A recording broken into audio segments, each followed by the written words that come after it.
You know, when discussions on Discord get heated and passionate, it's kind of hard to get a word in, and that's why I'm enjoying making these videos so much. And part of the heated debates involves the Maidens, and specifically one, Raven Bronwyn as the Spring Maiden.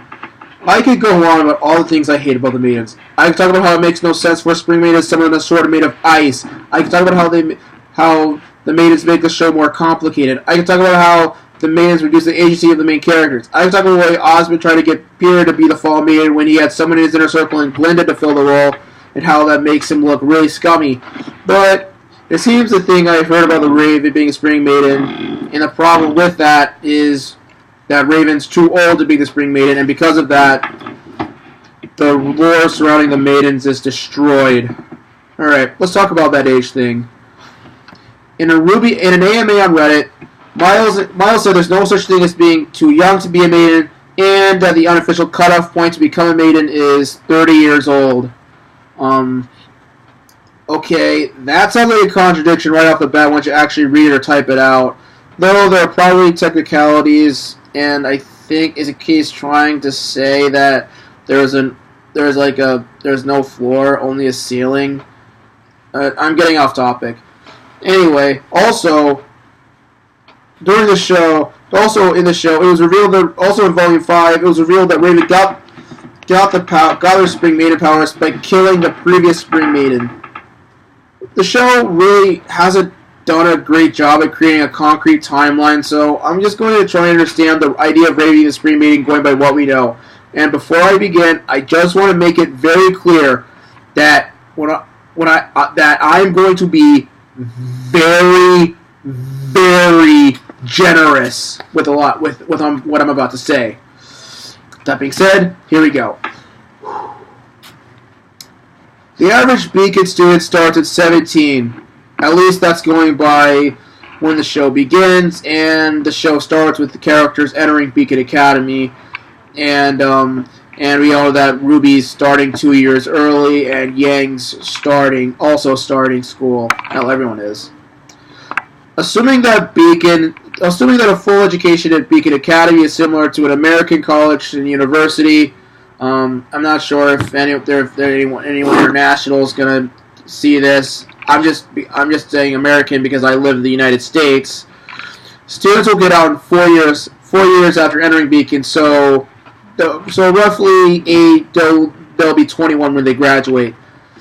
When we first see Raven, she's already had Yang, she's left Yang and Tai, and she's leading the Bronwyn tribe. We also, in Volume 5, we also know that she and Crow spied on Salem for Osmond, and that's why that they can turn into birds. Now, the thing is, we don't know how long Raven was working for Osmond, or when she started, or at least I didn't pay attention, because this is like probably the first time I'm actually doing this thing where you look at RWBY critically. But, for the sake of argument, let's assume Raven had Yang around the time she graduated from Beacon, meaning Raven had Yang when she was 21 years old. So, Yang is... So to build off of that, Yang's 17 at the start of the show, and some people have said that thanks to the time skip in between volumes 3 and 4, she could be 18 now. Problem is, there's no confirmation from Rules of Teeth if that's the case. We don't know. We don't even know if Remnant follows the calendar that we follow on Earth. So, assuming that Raven had Yang shortly after graduating from Beacon, she'd be 38 years old at the start of the show. And remember, I'm being generous here. So the question is, when exactly Raven had Yang and she left Patch? Also, given what's been said and speculated about Team Stark, I'm willing to go with the idea that Raven and Crow were spying and getting involved with Osmond's chess game when they were upperclassmen, and Raven realized that she was a pawn, Sorry. So the question here is, when exactly Raven had Yang and left Patch? Also, given what's been said and speculated about Team Stark, I'm willing to go with the idea that Raven and Crow were spying and getting involved in Osmond's chess game while they were upperclassmen, and Raven realized that she was a pawn that could be replaced, and that's why she chose to fuck off. So, given that show, she'd probably be maybe 20 or 21 when she spied for Osmond. Again, being generous. Either way, after graduating, if we're going by the cutoff point is 30 mindset, cutoff point is 30, Raven would have 9 years to work for Osmond, have Yang, leave Yang and Tai, become her tribe's leader, meet the old Spring Maiden, kill the previous Spring Maiden, take the Maiden powers for herself, and create her plan to pass for Null as a Spring Maiden. That's 7 things to do in, I'm giving it 9 years. That's a lot.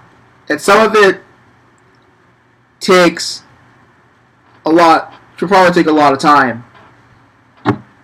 And the fact of the matter is that Miles and Carrie will not delve into that time frame is why this problem exists in the first place.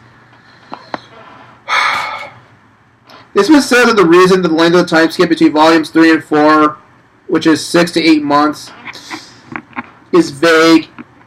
It is intentionally vague because they've said a concrete time would create plows in terms of things that happen and don't happen. And for some reason, that's turned into a joke of timelines create plot holes to explain every single time something that happens off screen or before the events of the show isn't explained. And I really think that the lack of a timeline causes more than just a joke. It shows not establishing a proper timeline establishes that RWBY as a show wasn't planned well. If you're going to commit to having something as deep as Maidens in your lore, you have to plan a lot of stuff out, especially if you're going to do a reveal like what you did with Raven.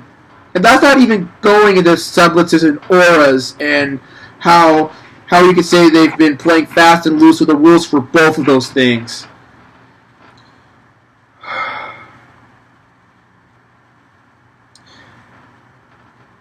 And I don't think that Miles, Carrie, and even Monty,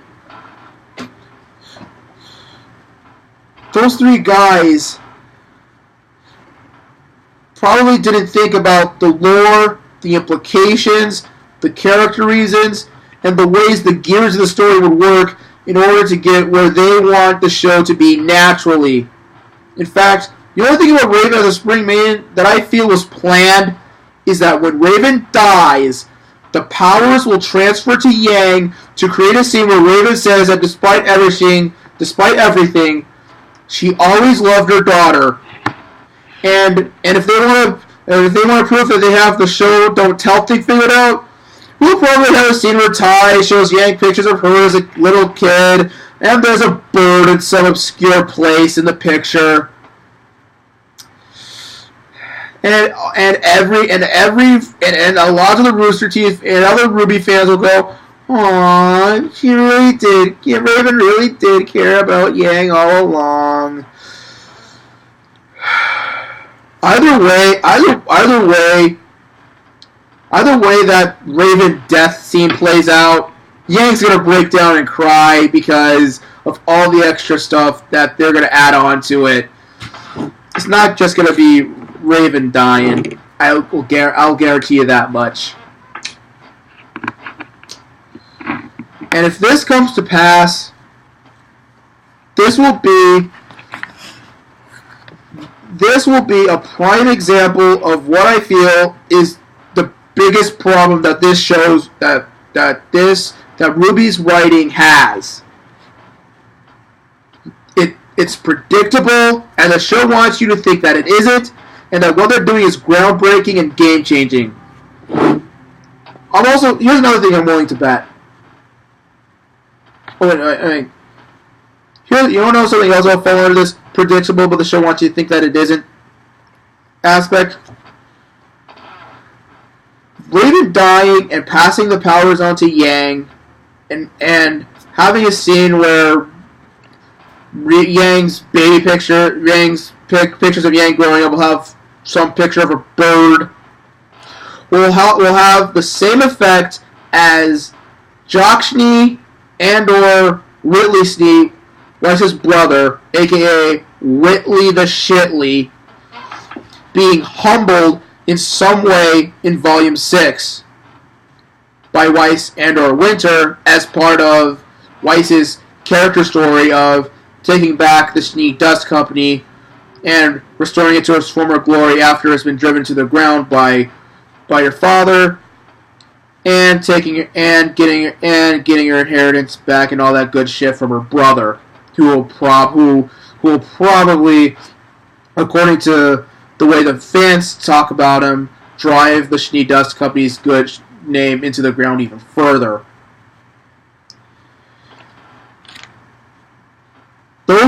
So Weiss and Winter humbling Jock and Whitley, and Raven dying and keeping and passing the spring mating powers onto Yang, have the same problem. You could see the moment coming from miles and miles away, and instead of feeling a moment of triumph or heartbreak or whatever, you're probably just rolling your eyes at how this is supposed to be super amazing, and in no way just there to give a particular character some kind of moment. Some may call that manipulative, some may call that lazy, some may call that underhanded. What I believe it to be is trying to get the maximum motion possible with the least amount of effort. And I feel that that'll work because, I don't know, girl power. Let's see you try to come up with a better reason, anyone who comes across this. I'd like to see you think of a better reason why they'd have Raven die and pass the spring creative powers on Yang, and have Weiss and maybe Winter humiliate her father and brother to take back her inheritance and her birthright, or whatever you want to call it.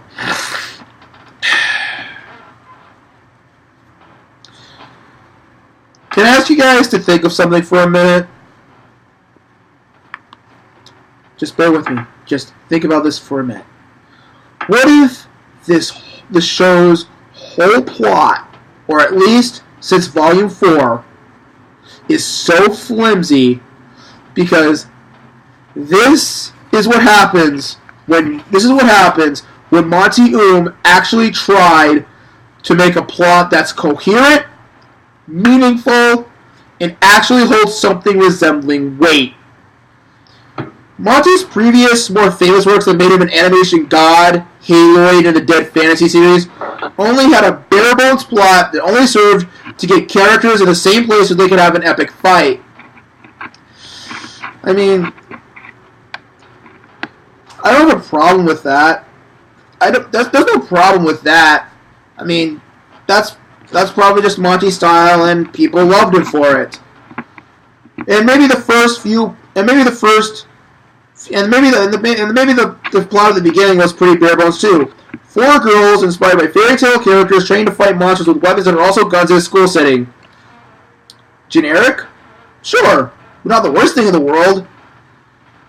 But the moment that beacon fell, that's when things went to shit. That's when some people began to realize that Cinder's motivation of wanting power is so big that it was appallingly bad. That's when people began to realize that Monty's fight scenes were the only thing that was memorable from RWBY, at least the first 3 volumes.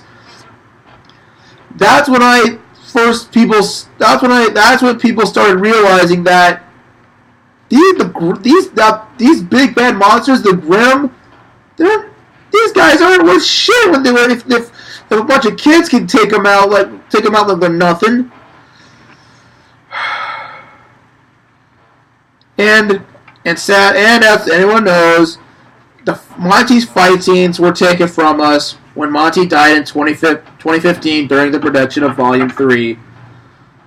And after that, Miles and Carrie find themselves steering the ship of the newly found lore and the bigger stakes. And with that,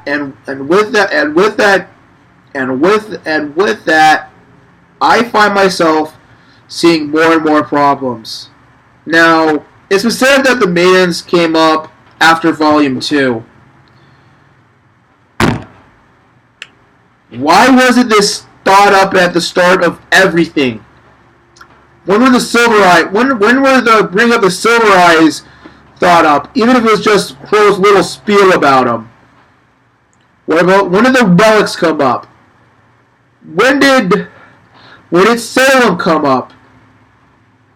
Did you just keep her there just so you could have a big reveal at the end of Volume 3 when you changed everything?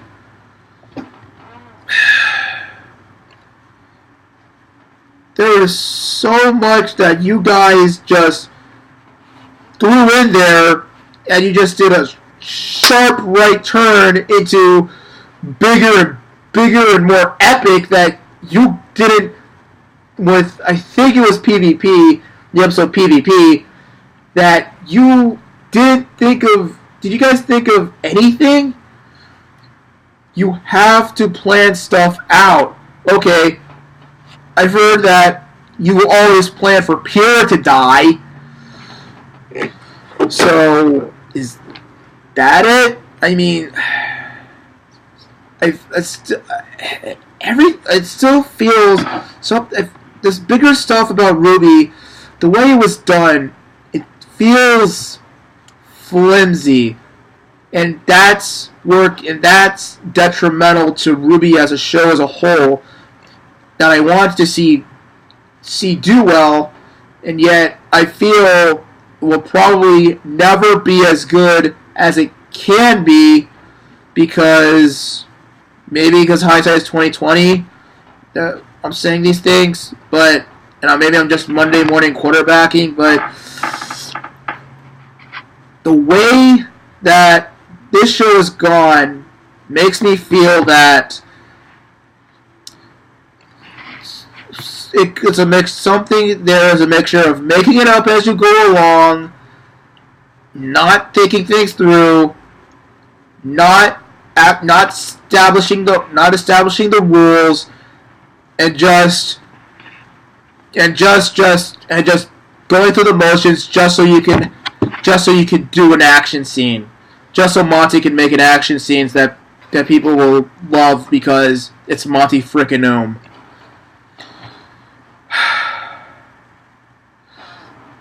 There are so many things that you have to make Remnant unique, but you've been so inconsistent that fan fiction writers are doing your story better than you are. And that's upsetting. I'm getting off topic and rambly. I need to go focus on something else. Have a wonderful day.